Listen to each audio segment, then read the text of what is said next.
border with Syria.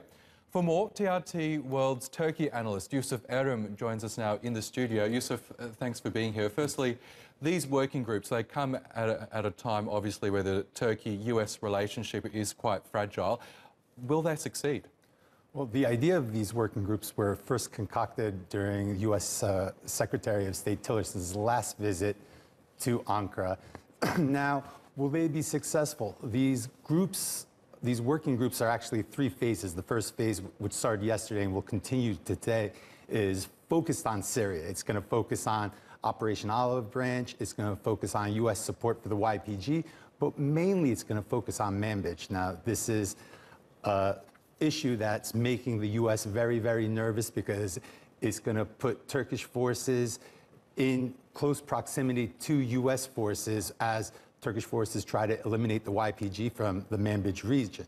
Now, the second phase of these talks, which the date has not been announced yet, they're going to be about Iraq. Like you previously mentioned before, Turkish Foreign Minister Mevlut Çavuşoğlu has signaled an operation into northern Iraq, a joint operation with Iraq. That's also a topic that's making the U.S. very, very nervous because they have close relations with the KRG. The third phase is going to be mainly about the FETÖ terrorist organization and the extradition of their leader Fethullah Gülen to Turkey. As you say, Operation Olive Branch is likely to be high on the agenda of these talks, and we heard Foreign Minister Çavuşoğlu say that the operation is likely to end sometime before May. In your view, how is Operation Olive Branch progressing?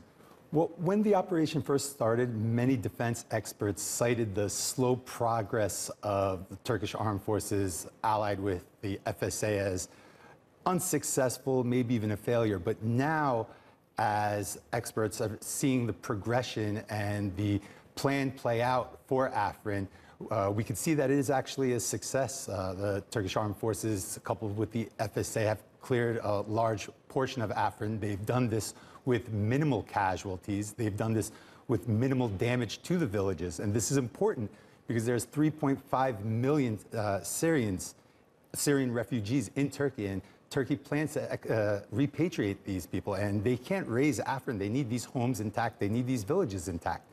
Now, another important aspect of Operation Olive Branch is it's exposed a lot of ugly truths. It's exposed the reality of the YPG and the PKK being the same organization.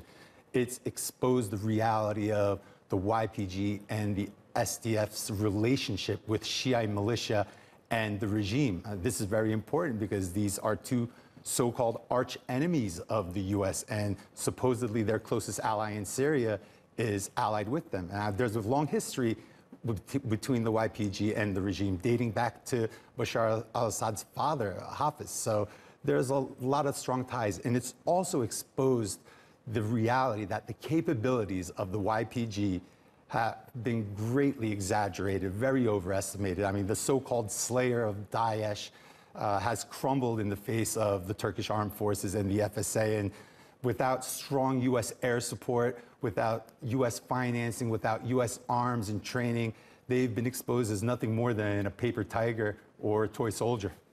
Okay, Yusuf Erim, always good to get your thoughts. Thank you. Thank you.